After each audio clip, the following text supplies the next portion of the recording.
This is the Five Starr Podcast.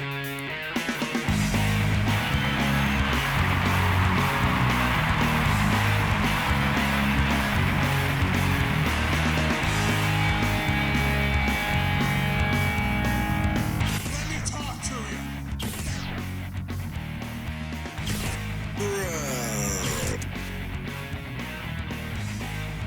This is such good shit.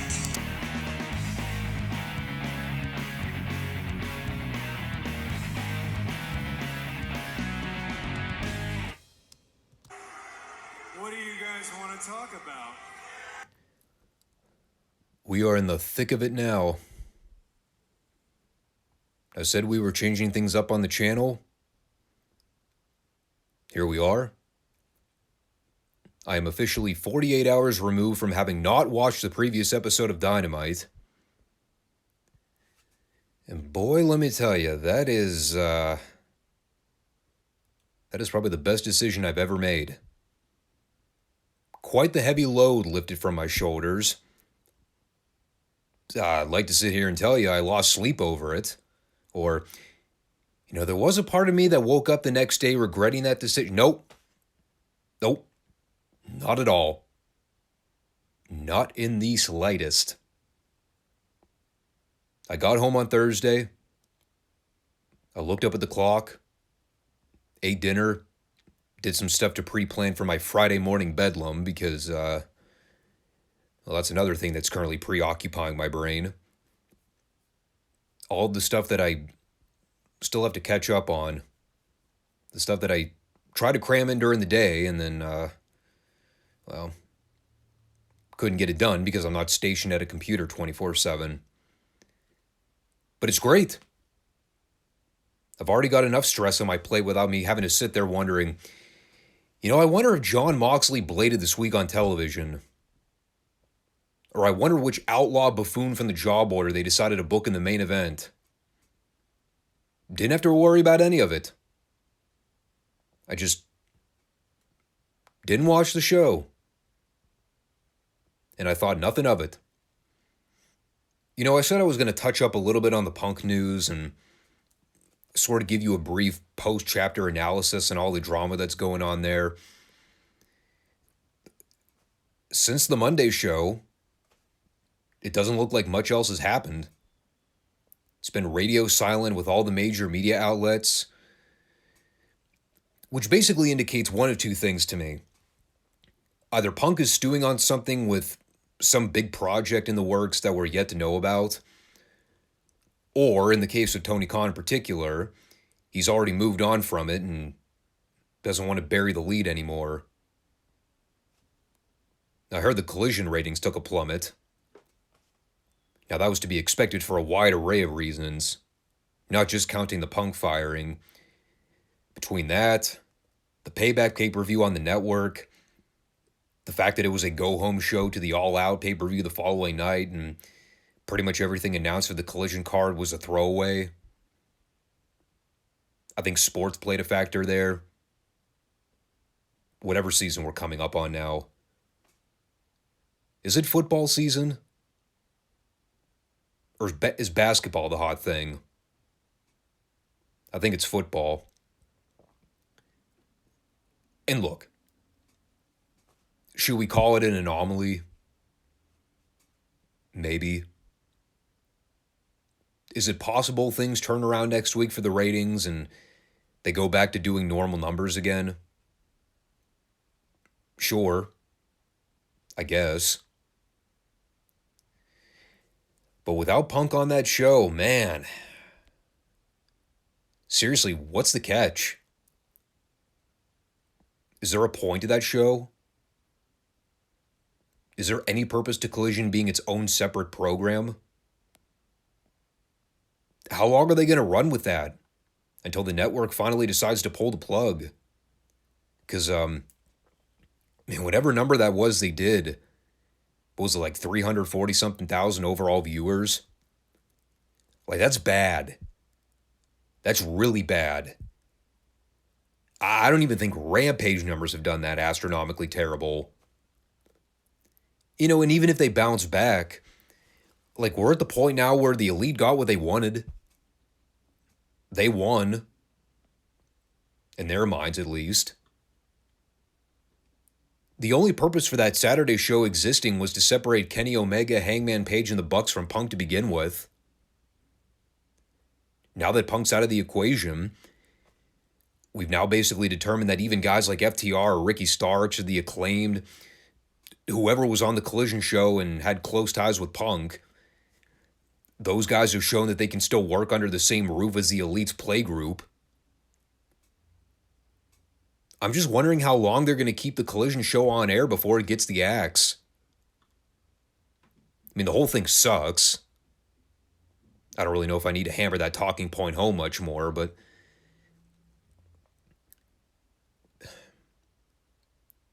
look, at the end of the day,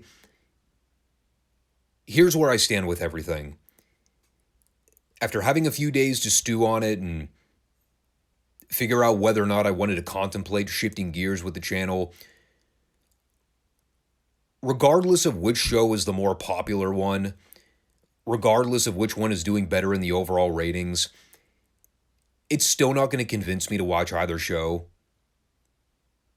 The only purpose for me watching Collision was to see Punk, and that option's no longer on the table. Dynamite's been a laughingstock for so long. Even a potential MJF versus Samoa Joe feud. It's not enough to convince me that wasting my life on 2 hours of that garbage show is worth it. For what, that one feud? Why waste my time? If I really wanted to see it, I'll just go out of my way to watch the highlights. But I'm not going to DVR the entire 2 hours.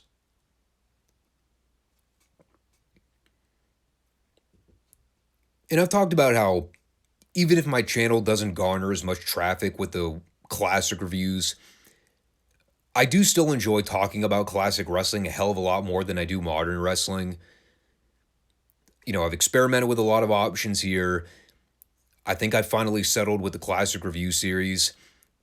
The Crockett reviews are a lot of fun. The world-class reviews are mostly enjoyable. Even if the shows are relatively boring a lot of the time, you know, there's still enough there to hook my interest. Retro Raw is sort of a train wreck level of entertainment bad. You know, so I talked about ways I can manage to squeeze in a third segment on the Friday podcast to keep the interest level up. Sort of steer away from the Dynamite reports and try something else. As I said, it doesn't mean I won't ever revisit AEW down the road. But without Punk there to be a counterbalance to all the slapstick comedy and the trampoline stunt show horseshit, it's just not for me. There's only been a handful of things that have kept my interest with AEW over the last couple years. And, I mean, even as I look back now, I'm surprised I stuck the course with it as long as I did. But by wiping the slate clean, you know, gives me the chance to dive into something new and experiment. So, drum roll, please.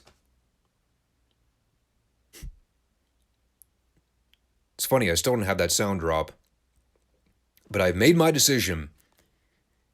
Taking place of my AEW Dynamite reports, the third extension of the retro review series of sorts, beginning next week on the channel, September 11th, 1982, I will officially be beginning my Mid-South Television Wrestling Review Series. And I'm choosing Mid-South for a couple of reasons. When I first paid for the WWE Network subscription, and I heard that all the old territory footage was eventually going to make its way onto the network, Mid-South Wrestling was one of the first libraries that I immediately started binge-watching. As the episodes rolled in, I was constantly moving from one show to the next. I think I've talked about this before, probably in passing. I haven't really expanded on it, but I was a big Mid-South fan growing up. To an extent, I still am to this day, even though the company's defunct. You know, I was fortunate enough to have two brothers that were big wrestling fans growing up like myself. Now, they actually lived in Louisiana when they were teens, so they actually recorded some of the old TV episodes and saved it as part of their collector's items.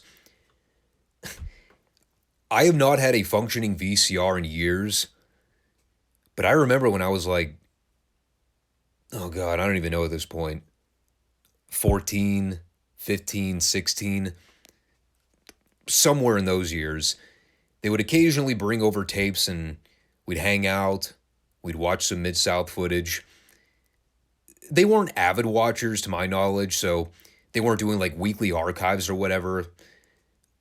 But I've seen some tapes they've recorded from the summer of 82, a lot of stuff from 83 and 84, which were sort of the peak years of Mid-South.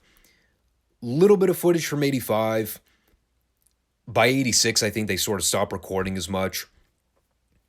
Of course, by early 86, they ended up rebranding to the UWF anyway, and everything that sort of stemmed as a result from that.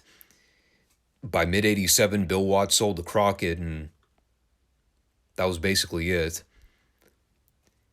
But I figured it would be a nice way to sort of rehash some of those memories. I'm somebody that likes to start from the bottom and work my way through the library, so that's why it would be ideal for me to start in 1982. Yes, Mid-South technically started airing episodes for about a year prior, but I don't think the actual archives for Peacock starts until like November or December of 81. And I don't want to hold off that long before diving into new content because I want to keep the channel active and give people a purpose to want to come back and check the show out aside from one or two segments. So, hopefully it's your flavor. If it's not, well, that's why we still do the Monday podcast. And I'm going to keep that the same for the time being. I'm not going to switch anything up there, with the exception of one thing. I'll still do SmackDown. I'll still do Retro Raw. I'll do the pay-per-view recaps. And I do have a replacement plan for the Collision shows because I talked about how I'm not going to watch those shows anytime in the near future. So that is something that I also want to address. However, I want to save that for the Monday discussion because it does tie hand in hand with that. So we're going to hold off on that. So make sure you write that down. Next Friday, the official relaunching of the Five Starr Wrestling Report podcast, the new Friday edition. We will be covering NWA Crockett, Mid-South, and World Class. That'll give us a nice bit of variety over a series of a couple years. So, we're keeping the talent pool fresh and the stories intriguing. Eventually, we'll start seeing how things tie together and how the names jump from territory to territory. And, that's sort of the fun adventure of doing classic wrestling reviews, exploring how guys went from place to place, how they were involved in various promotions at a given time. So hopefully you're committed to take the ride with me. And if the Dynamite reports were more your thing, sorry, not sorry. But, it's more so just a chance for me to set an example and send AEW a message. You don't want Punk around? Fine. That's a company decision. They have free reign to make that decision. But as a fan, I'll just boycott the product altogether since it's obvious they're not interested in appealing to the wrestling fan demographic anymore. That's the message I'm receiving. You don't want the pro wrestling guys around? Cool. Y'all can keep your Cucamonga cocksuckers. And I'll just be over here doing my own thing and talking about real professional wrestling. Punk tried to offer that for you. He tried to be a counterbalance to all the goofiness, but apparently they don't have that same company vision. That was clear from day one. And now the problem's resolved. At least in their minds it is. We'll see what the long-term ramifications are for it, but there you go. Like I said, I'll bring up occasional AEW news here and there, but don't expect long-winded discussions because I pretty much said my piece.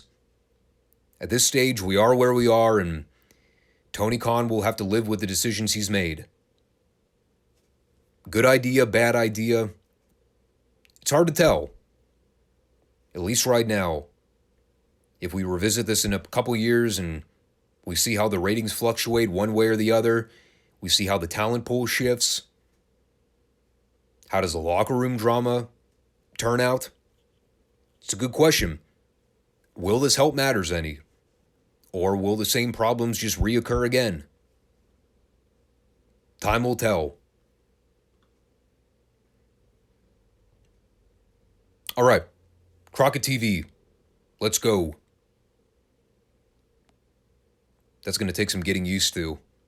Just diving in headfirst with the classic reviews. Without the Dynamite reports completely draining my energy, I almost feel too lively. And just think, once we start adding the Mid-South reviews, that's going to make the Friday shows even better.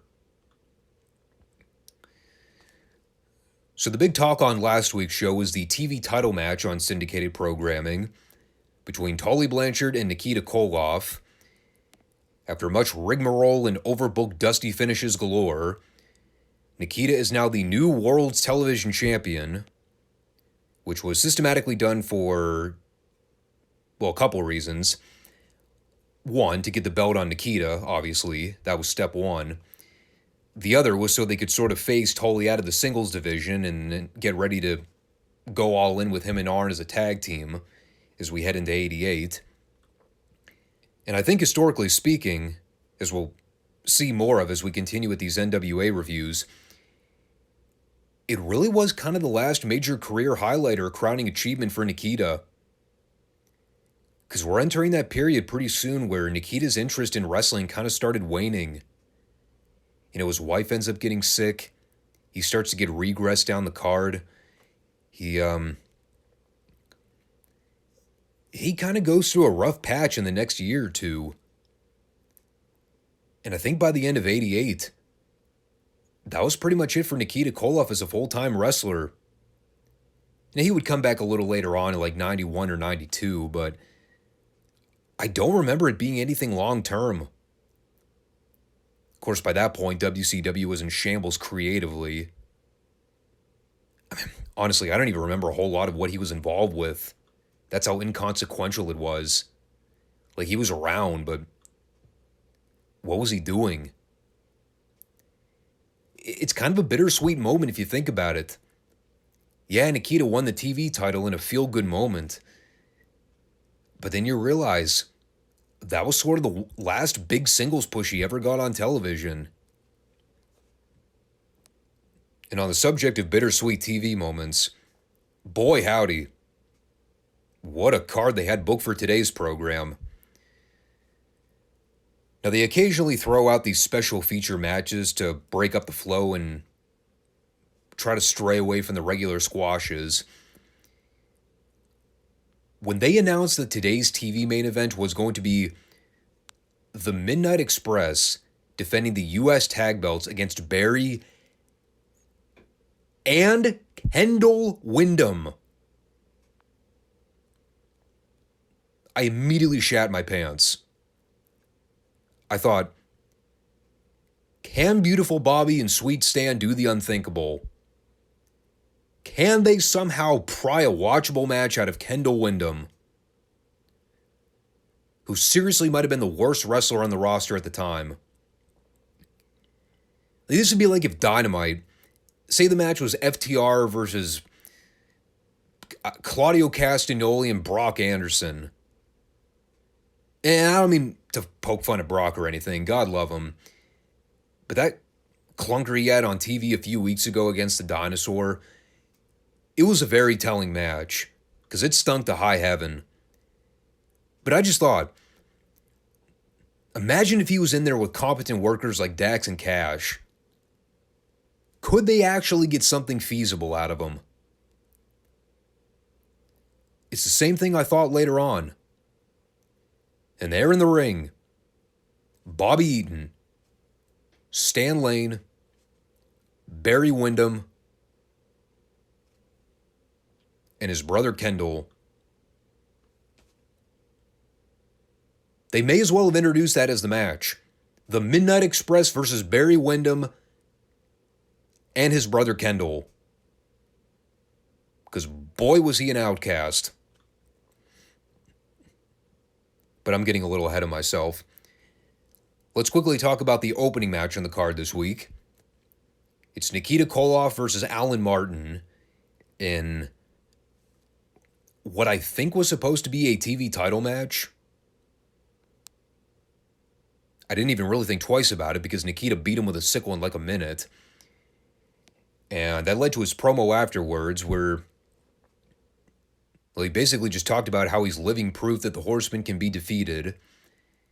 He talked about how when the chips were down, the Horsemen got too cocky, and Nikita found a way to beat Tully for the TV belt. He said the same thing's going to happen when Dusty beats Luger,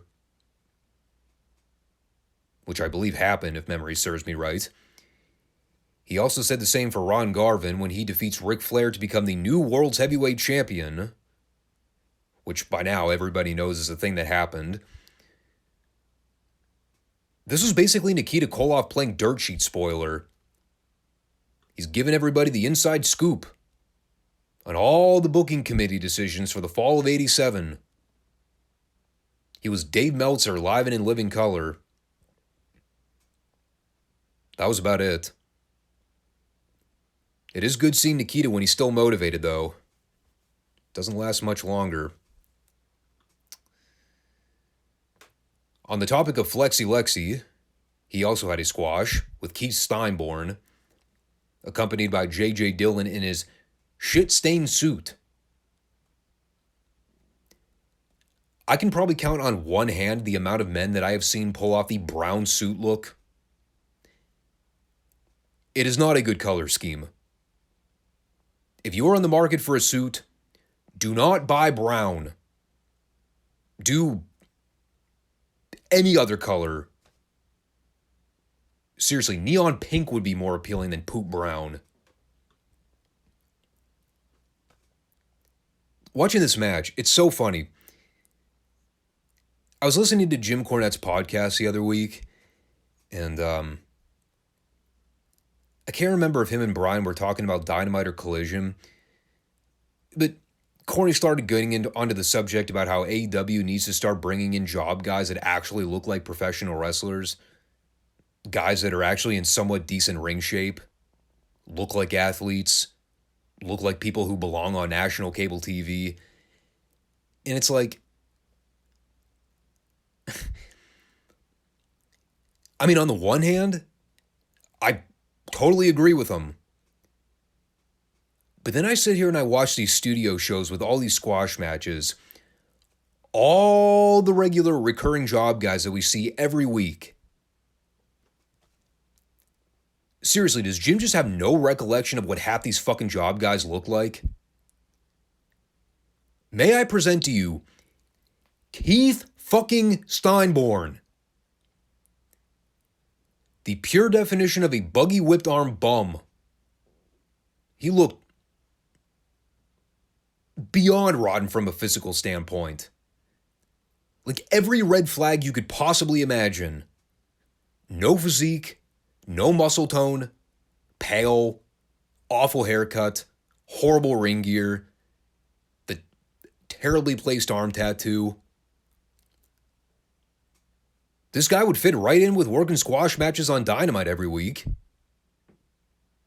In fact, I'll even go a step further and say he looks a lot better than a lot of the regular main event roster guys. Now that I think about it. I mean, I love Jim, but come on. He totally missed the boat on that conversation. Keith Steinborn. Good Lord. Who the hell greenlit that decision? So Luger beat him up in a few minutes and then won with the torture rack. And at first, I did laugh hearing David Crockett mention how Luger was looking to end Dusty's career by getting him in the torture rack position. Now, at the time, I thought, yeah, right. You really think that big fucker is going to go up for the rack? Out of here with that shite. That ain't going to happen. Oh, just you wait. There's more to say about that. What a payoff. So we come back from break with JJ and Luger at the booth. And JJ was more or less here to reiterate some previous talking points. He talked about how Dusty's Weaver lock is nothing more than a glorified chokehold, which he kind of mentioned last week. And then Luger went into some spiel about thanking the production truck for always getting good shots of his body every week. I had no idea what the hell he was talking about. Something about Nikita sounding like he always has strep throat. And then he ranted about Dusty for like another minute, and I kind of blanked out. And then Tully Blanchard wrestled Ed Franks. Now, Ed Franks, that's a prototypical looking job guy. Kind of bland, kind of generic, but he looks like a guy that at least hits the gym more than 3 times in a given month. He at least had a 4-pack. So Tully beat him up for a while. Kind of a slow, methodical dissection, if you will. Basically just picked apart every possible body limb he could get a target on.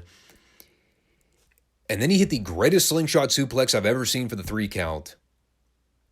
The height he got on this man. It was insane. I thought he was going to lose him in the air and dump him right on his head. But now he held on. And then this episode of NWA Studio Wrestling featuring the Horsemen continues as we go from a Luger squash to a Tully squash. Now we go back to the ring for an Arn Anderson squash. And unlike the 2 previous matches, Arn was wrestling Mike Jackson here. So it was a little more competitive than what we're used to seeing. Apparently, Mike is still the Alabama Junior Heavyweight Champion. In name only. We've never actually seen him hold a physical belt. But we're just supposed to take it at their word that he's a regional champion of a state with no belt to support the claim. And God, man. You want to talk about the things that made Arn Anderson so great back in the day. It's the subtle things, the facials, the way he carried himself, the heel mannerisms. Like, you just watch the way he laid this match out with Mike Jackson. It was so great. You got the early stages where Jackson's in there firing up on Arn. Poor Arn just can't muster up anything offensively. And they're zooming in the camera on him to show the anger and the frustration. You know, he's trying to stall in the ropes while he's bad-mouthing Mike. The fans are totally on his case, chanting Arn is a chicken. You know, finally he gets control and he starts targeting the rib area of Mike. Just a totally different style of a Horseman match, especially compared to the Tully and Luger match we just saw minutes prior. Arn wasn't out there to fuck around. He knew that Mike Jackson was a formidable opponent. When he was on defense, realizing that Jackson was going to give him a run for his money, Arn wasn't playing around. It was great, too, at the end. Right as Jackson's milking the comeback on Arn, they do a reverse Irish spot in the ropes, and Arn just says, I'm finishing this thing right now before this guy gets the advantage again. Double A spine buster, killed him dead. 1, 2, 3. 5-star squash. And then we followed that with a 5-star promo from Tully and Arn. Tully in particular was phenomenal. I cannot think of too many wrestlers that nailed the casual, snarky douchebag comments to a T. Tully was at the top of that list. Easy. He's standing out there going, you know, all these fat people out here trying to get under my skin earlier, saying Nikita does it better. Yeah, he sure does. He knows how to cheat a whole lot better than I do.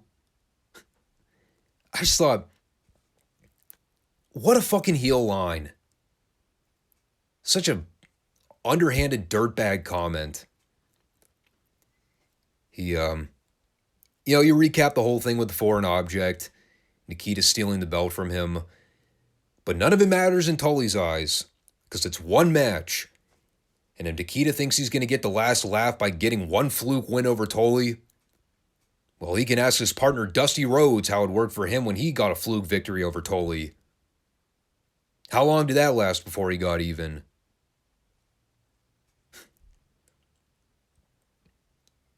God, I wish Tully would have opened up a promo school. He would have been such a brilliant mind for the new generation. Who the hell am I kidding? Most of them wouldn't have listened to him anyway. They'd have whined and said Tully's out of touch. Christ almighty, Tony Khan had him under contract for all those years. To think nobody ever got more mileage out of him. Shocker. One of the all-time greats, Tully Blanchard. Fantastic promo. Had him around for years. Never used him. Couldn't have had him sit down with anybody and teach him how to talk. Arn also had a great promo here.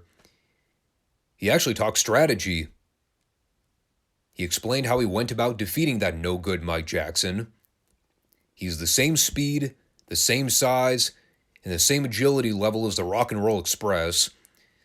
So Arn used Jackson as a warm-up to prepare for the next time he gets into the ring with Ricky and Robert. Now that he knows how to prepare for the faster, quicker team, with Tully as his partner, ain't nothing going to stop the Horsemen from becoming the new World's Tag Team Champions.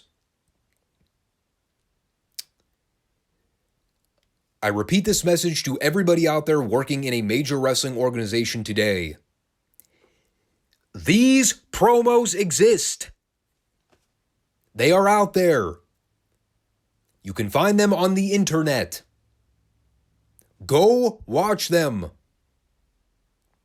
Go seek out a Tully Blanchard promo. Go seek out an Arn Anderson promo. Go seek out a Ric Flair promo. Go seek out a Lex Luger. I take that one back. Don't go seek out a Lex Luger promo. Unless it's from the year 1997. I'm pissed now. The point is, it is not that hard to find good wrestling promos from back in the day.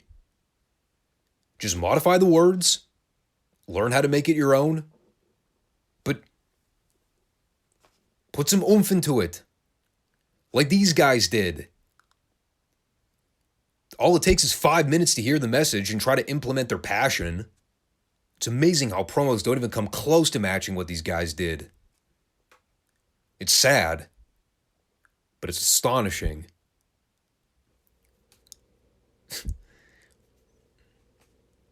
So how's this for irony?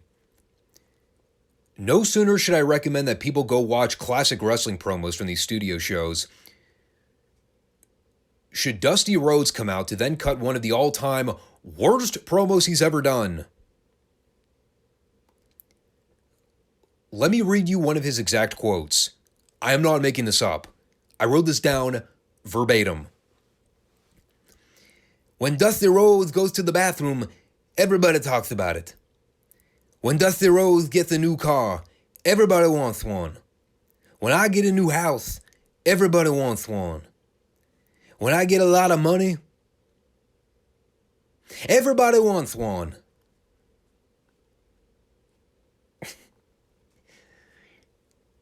Yeah.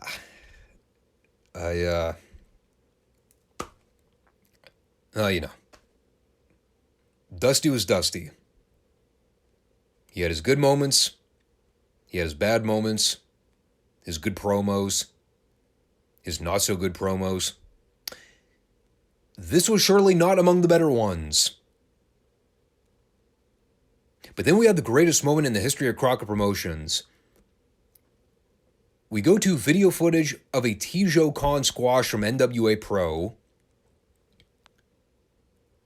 That was not me being facetious, by the way. I was not referring to that as a great moment. It's, well,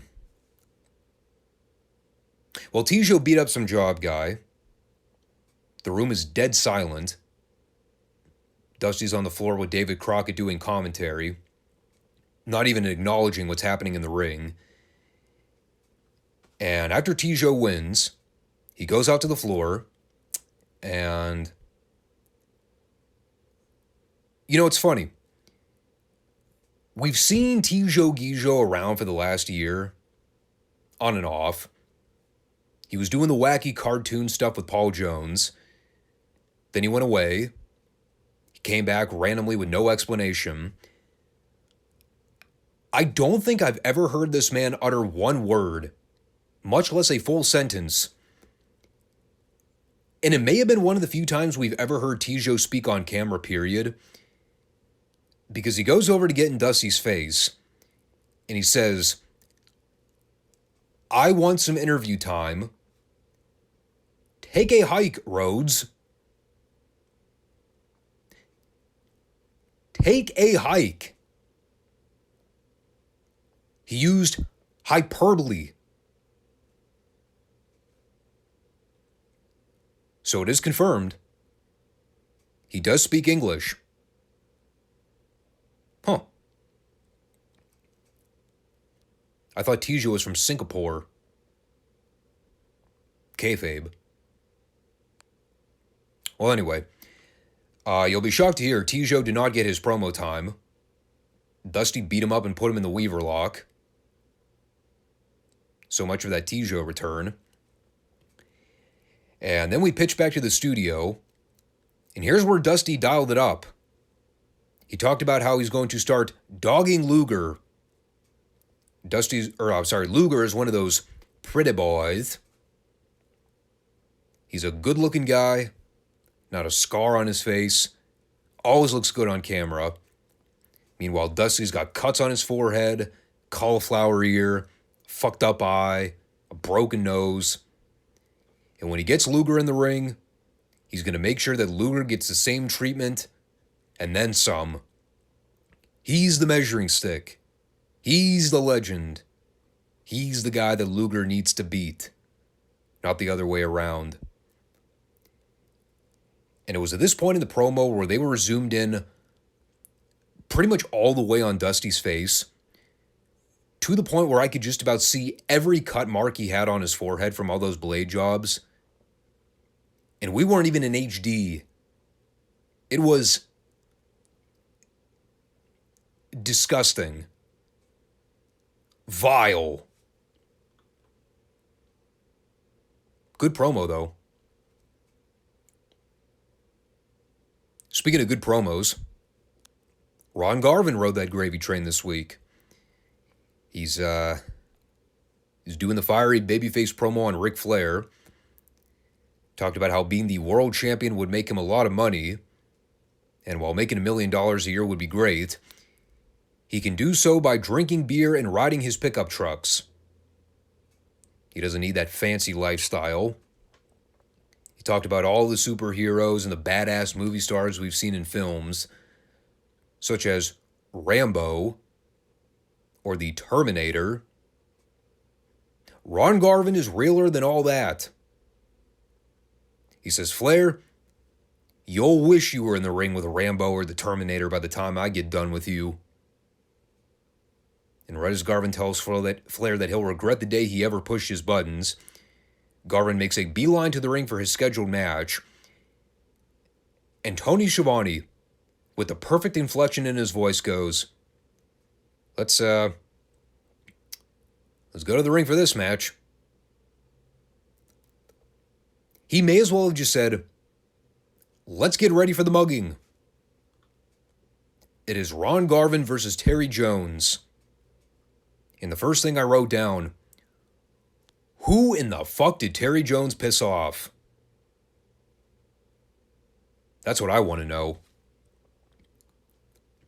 I believe David Crockett said something to the extent of, "We're about to read Terry his last rites." Boy, they weren't kidding.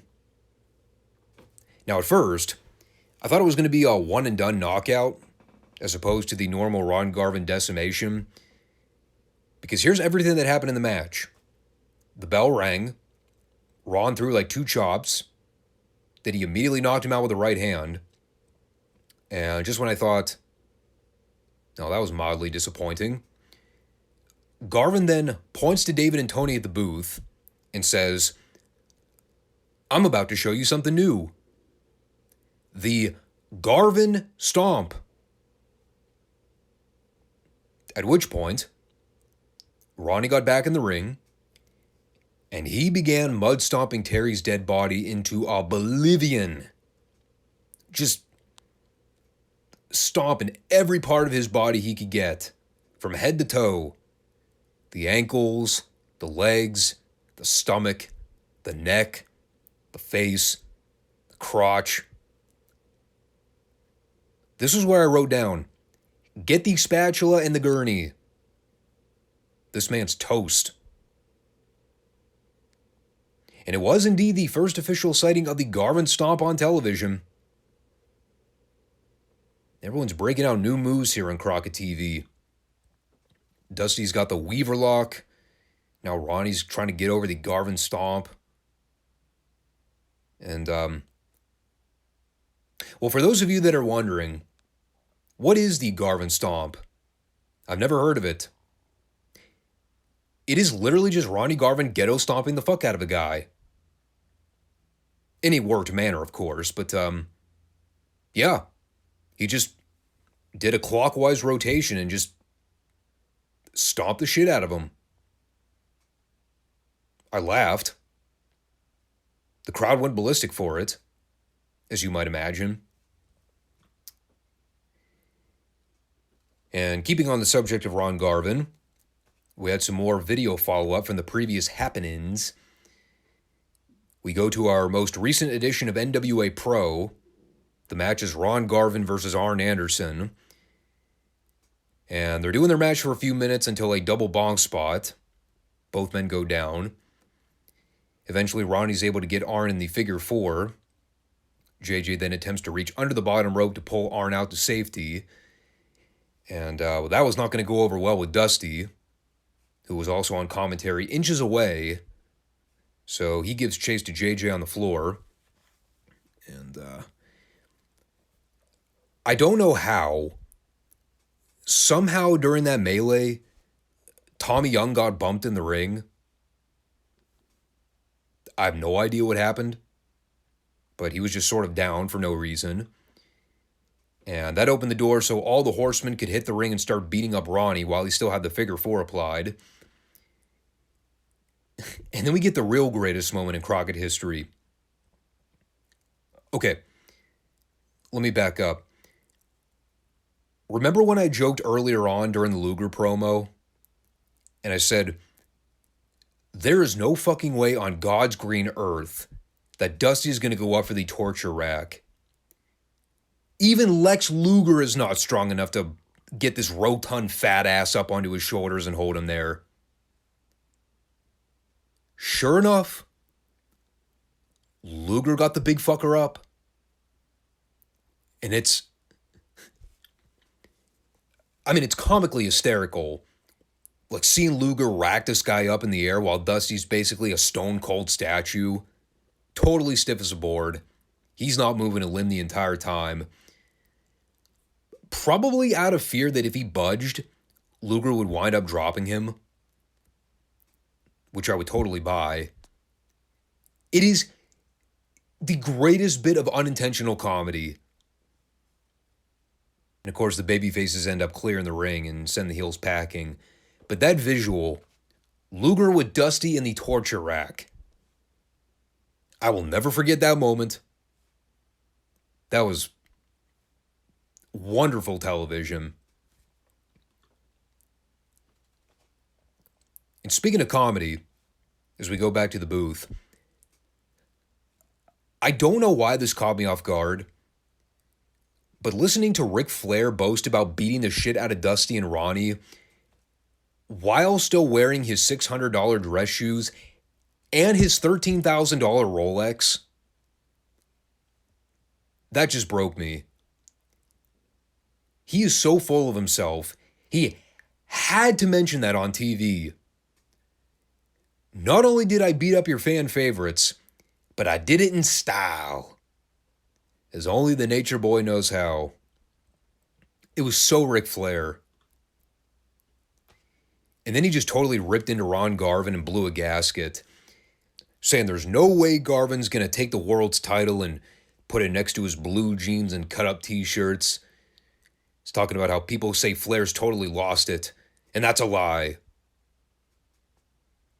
Meanwhile, Flair's standing there beat red, on the verge of having a heart attack. I just wanted to pass him a drink through my TV screen. Like, here, Rick, take a swig. Cool your jets. This is like... I mean, these are the kinds of promos that when people ask, what Ric Flair promos do I need to go out of my way to watch to understand how truly great he was? I just say, this TV episode, the whole thing, anytime Ric Flair's on camera, just watch it all. It is prime Nature Boy. Everything about it. From the Garvin squash up through Flair reacting to the video footage on NWA Pro, it was phenomenal. The kind of television that I've been missing for the last month or so. Because all this shit was getting put on the back burner for all the UWF guys. Someone finally woke up and said, how about we go back to the stuff that made the show worthwhile? I loved all this. But now the moment has come. We have arrived for the TV main event. It is the Midnight Express defending the U.S. tag titles against the team of Barry and Kendall Windham.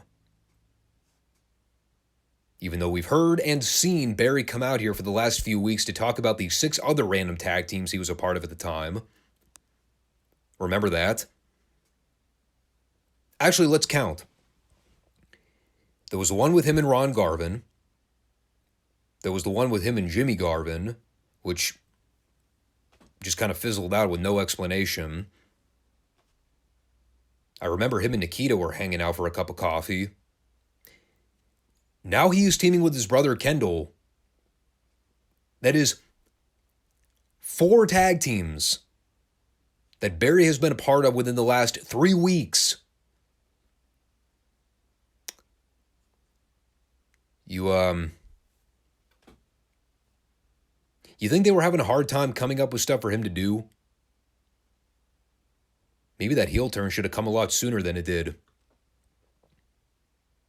So when it comes to this match, and I talked about it earlier, you had 3 really great workers, plus a super green kid that barely knew his left foot from his right foot.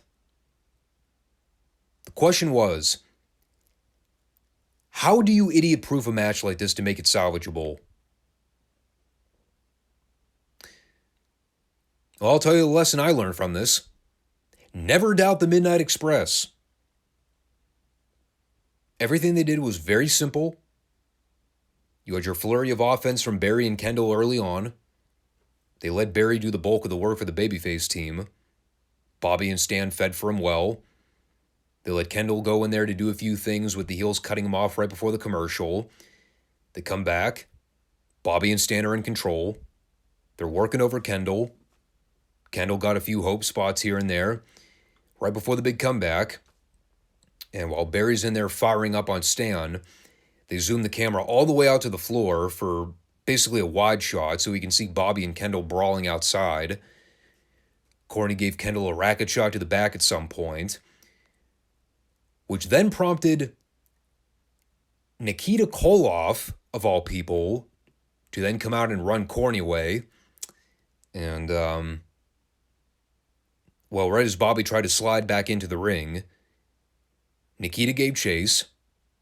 He then got in the ring and did a very poor mistimed double clothesline spot with Barry. Whew. A spot that would have made Adam Cole and MJF shake their heads. If you're going to fuck up a spot in a tag match,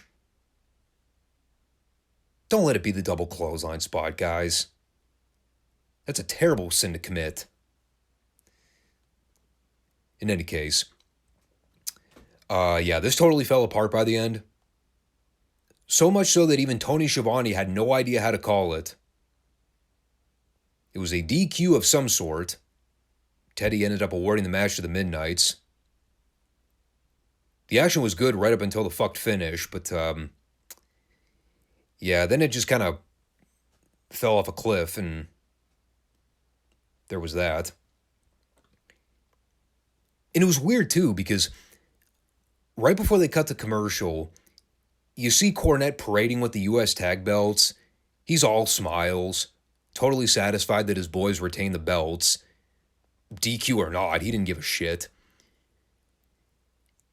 And then he comes back to the booth after commercial, totally pissed off. Just flipped a switch on a dime. Which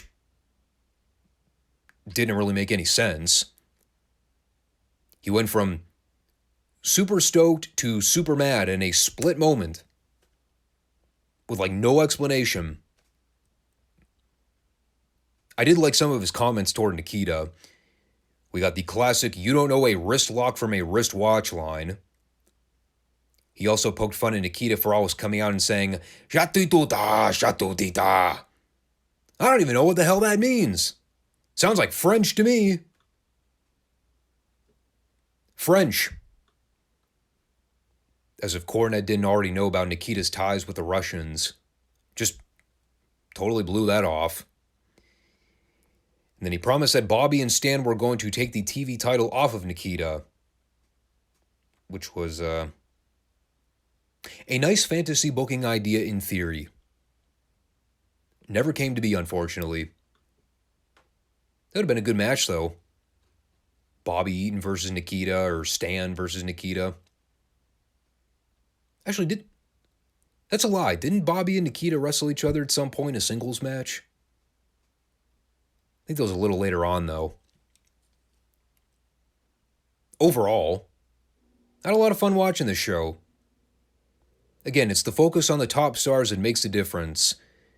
You know, when they're concentrated on the key storylines with the top guys, they don't get sidetracked with all the UWF references. The shows are so much easier to follow. And again, that's not me taking shots at the UWF buyout, because obviously you had to figure that Crockett was going to get them on the show in some capacity. But it's a total detraction when the entire show comprises of random guys dropping in with no explanation, talking about storylines going on from other regions that we've never been informed about. You know, talked about how it's the same thing I always see in AEW, where people bring up storylines and feuds from outside promotions, thinking that we all know what the hell's going on, that we don't need to be clued in on anything. And they were pulling the same shit here in 1987. And again, it was a problem for so long where they would just drop guys in. You know, one week, Kevin Sullivan showing up. Then the next week, another guy from UWF is coming in. And there was like never any follow-up. It was just like, here's a guy, here's a guy, here's a guy. It's too much to keep track of. But, you know, they're sort of reassessing things. The focus is back on the top guys, and that's good. They keep it on Dusty, keep it on Ronnie, keep it on the Horsemen, the Midnights. They were back in a big featured capacity this week. Like, they definitely made a concerted effort to keep things more contained. That's a big step up. You know, it's the build for Starrcade 87 that we're eventually turning our attention to, and even by this point, you can see some of those programs being set up well in advance. A lot of good stuff. Oh my God. You're not going to believe this, but as I am recording this, there are emails and texts that are just flying into my phone right now. It's all work related, but my God. I can't keep up with this shit. All right, so we're going to shift gears and talk about World Class. You know, by the way, I haven't really mentioned where I plan on fitting the Mid-South reviews on these podcasts.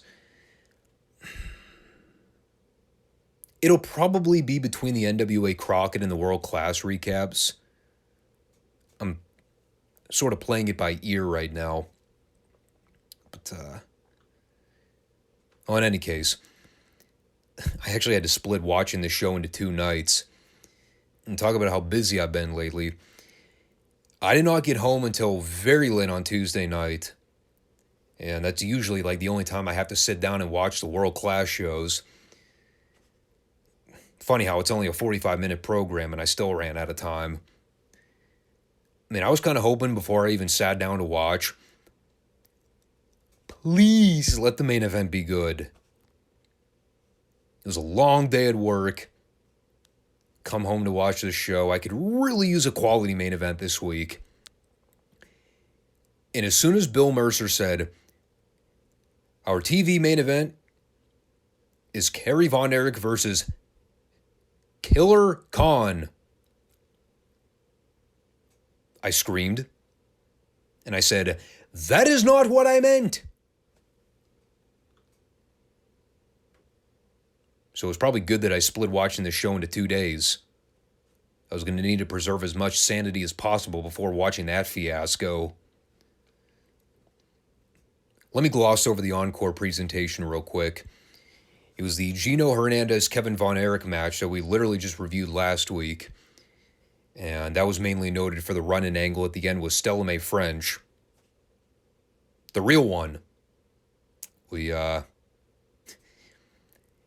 determined that Gino was not on drugs. He was not hallucinating when he claimed that Stella was getting involved in his segments.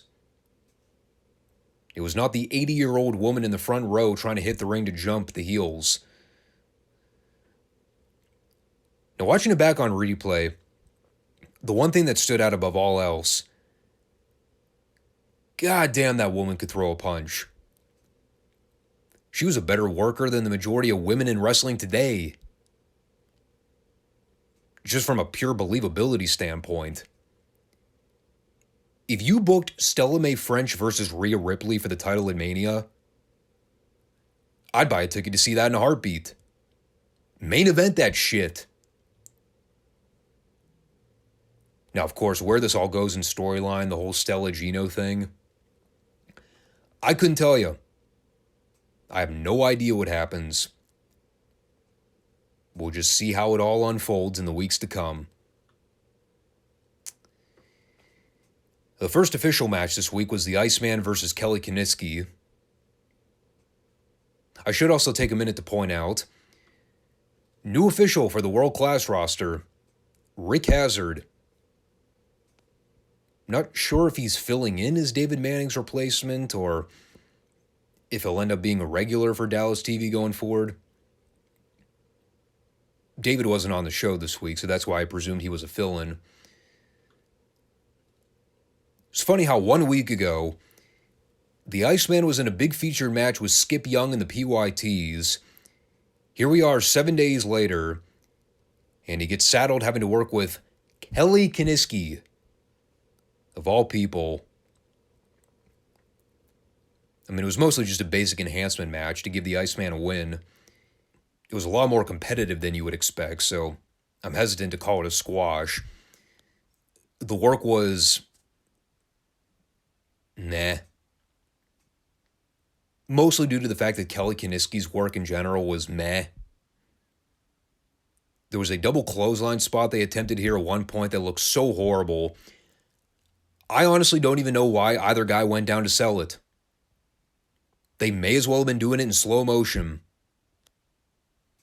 There were about 9 times during this match where Bill Mercer delivered his patented quote, "So-and-so exploding on so-and-so." I don't know why it always catches me off guard, but anytime I hear Bill Mercer say that line, it's like once every week, and it's never not funny. Anyway, they went back and forth at the end. Kelly went for a body slam attempt after delivering an elbow, but the Iceman rolled through for a small package and got the win. And Kelly looked quote-unquote upset. It was about the same facial expression as every other one of his facials. Blank. So then we came back for an interview with Chris Adams and Gary Hart. And, well, long story short, Chris Adams had some news he wanted to deliver to the people. He and Gary signed a contract to officially cement the deal. Gary Hart is now the official manager/advisor for Gentleman Christopher Adams, as Gary referred to him during this promo. Very formal. Gary talked about how anybody that tries to question him or contemplate the decision should understand that everybody Gary Hart has managed has made it to the top of the card. Whether it's Kabuki, whether it's Gino, all of Gary's affiliates have made it to the top. They have been key players in the sport. And, he basically hyped the big match for next week. The continual ongoing beef between Gary Hart and Skandar Akbar. Our big featured match for our next program is Wild Bill Irwin versus Chris Adams. So we have that to look forward to. And that was more or less all there was to it. Again, just more story development for the Hart versus Akbar feud. There's not too much to go off of right now. I did sort of spoil last week. I know at some point that Chris Adams turns heel and he ends up feuding with the Von Erichs. I can't recall if Gary Hart was instrumental in that story or not. But they are definitely changing up the scene for Chris Adams. He was doing that feud with Jimmy Garvin for like 9 months. They just traded belts back and forth nonstop. So, yeah, they're wiping the slate clean and going in a different direction. So I am intrigued. And then Bill Mercer immediately went from that to pitching to a VTR of the Pretty Young Things. And, this was kind of disappointing because the whole setup was Norvell Austin and Coco Ware being big fans of Michael Jackson.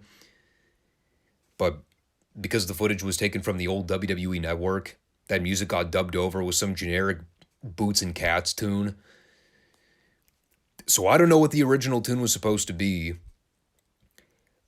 I'm also not entirely sure how the PYTs being advocates of Michael Jackson is supposed to get them booed. That's just my 2 cents. Someone can tell me what the original song was they aired. The rest of it was just a highlight deal. But, this is the point where Mercer announced the main event for next week's program. Now, I screamed when I heard that this week's main event was going to be Kerry versus Killer Khan. I nearly had a seizure when I heard the next week it's going to be Kerry and Kevin versus Killer Khan and The Missing Link in tag action. I swear time froze. I was like, am I dreaming this? There's no way that's actually going to be a thing. Killer Khan and The Missing Link. The 2 worst professional wrestlers on the entire world-class roster together in the main event? A twofer? And not the good kind. Wow. I might need to have a drink before attempting to watch that one. Should have plugged the PYTs in that spot instead. Because Coco and Norvell are actually good tag team wrestlers. They proved that in their match here with Chief Joel Strongbow and Buck Zumhoff, which I had no expectations for. It actually wasn't that bad. I'll tell you something. It is never not weird hearing the Dallas faithful chant rock and roll during a Buck Zumhoff match. And I get it's part of the wacky gimmick, but every time I hear that chant, I think, are Ricky and Robert in the building? No. It is a rock and roll chant for Buck Zumhoff. Just think. If only we could have gotten the Rock and Roll Express versus the PYTs in World Class in 1984. Could you imagine? Like I said, though, it was actually a pretty good match. It's so fun watching Coco and Norvell work as a tag team. They are so fluid. Constant back and forth tags. All their shit looks great. They're never out of place for anything. They're definitely one of the more underrated tag teams in the territories. Those guys really get overlooked. And giving it time allowed for Strongbow and Zumhoff to do some double offense. Both guys got to run wild and make the comeback. They end up doing the big four-way spot at the end, which actually results in a very interesting spot that I don't recall seeing that often in wrestling. The spot where they do the Irish whips out of the corner and the two guys reverse it, and they end up doing the double bong spot where they collide heads. Well, they did that spot here, only instead of it being the babyfaces sending the heels into each other, this time it was the heels whipping the babyfaces into each other, which I don't remember seeing that often. But it made sense because it set up the spot where Zumhoff, who was the legal guy, getting dumped to the outside, and the PYTs hit their double team bear hug lariat combo on Strongbow, but Bronco waves off the call because, he noted that Zumhoff was still legal, and that ends up serving as a distraction spot so Zumhoff could come off the top rope with a crossbody dive and pin, it was one of the PYTs. I think it was Coco. Now, of course, the heels are livid because from their vantage point, they just got fucked. Crowd went apeshit for the finish, though. A lot of exciting action in the last few minutes there. Part of me was wondering why they didn't just decide to main event this. Because it was far and away superior to Kerry Von Erich versus Killer Khan. In fact, let me tell you how bad this was. It was so bad, the Dallas faithful let it be known with rabid chants of, not kidding when I say this, "We want Terry." Obviously in reference to Terry Gordy of the Freebirds, who by this point had left World Class and were on their way to the WWF for a very quick cup of coffee. But I couldn't believe it. Of all names, during a Von Erich match, no less. How ironic. I actually thought they were chanting, "We want Kerry" at first. And I laughed because I was like, well, you got him. Kerry is in the ring as we speak. But no, it was Terry they wanted. The word must have traveled fast because the Dallas fans picked up on it.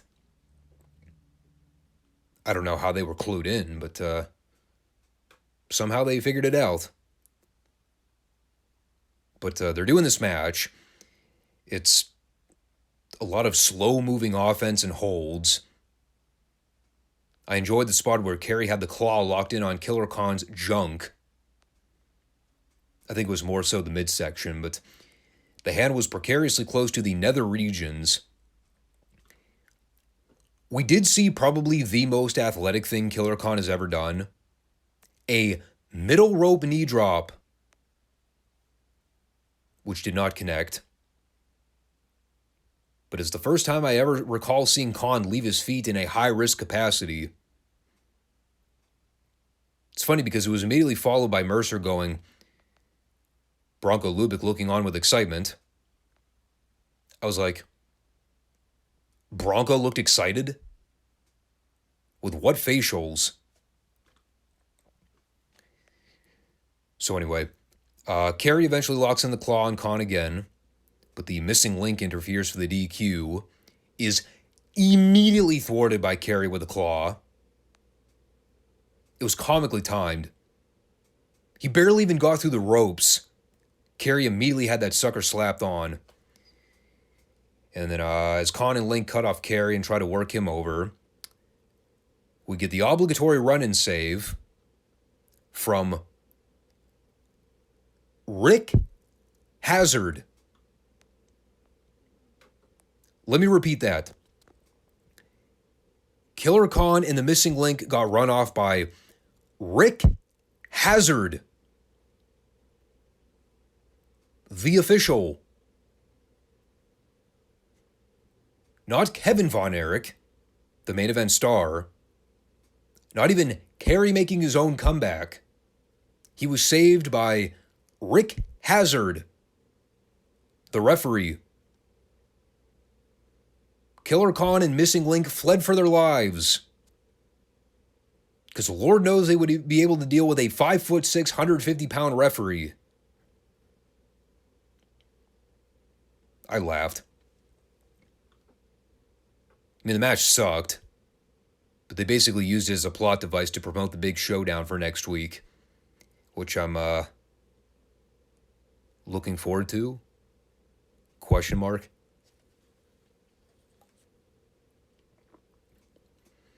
You know, really in a lot of ways, the show basically had one standout thing on it. That was the PYTs versus Strongbow Zumhoff match. Aside from that, not a whole lot going on with this one. I think the fans obviously caught wind that the Freebirds were out of the company by now. And yeah, they would end up returning later on, but it really did kind of wipe their top heel group point blank. And we've talked about it before. When the Freebirds had one foot out the door, World Class was really trying to find a top heel group to kind of replace them. And God bless them for trying with the Devastation Inc. guys, but I mean, they're about as exciting to watch as paint dry, for being honest. But obviously you see them teasing some stuff with Chris Adams. So there's a few things of note going on. Norvell and Coco are a great tag team. Gino is still doing the thing with Stella, which is silly, but not unwatchable. You know, like I always talk about, it's a very struggling period we're in right now. It's almost like a buffer zone. They phase some names out. They're bringing some new people in.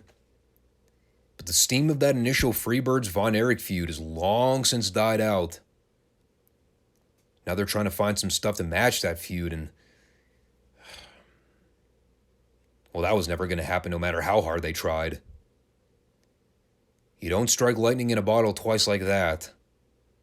So, it's just kind of another show in the archives. Slow story development.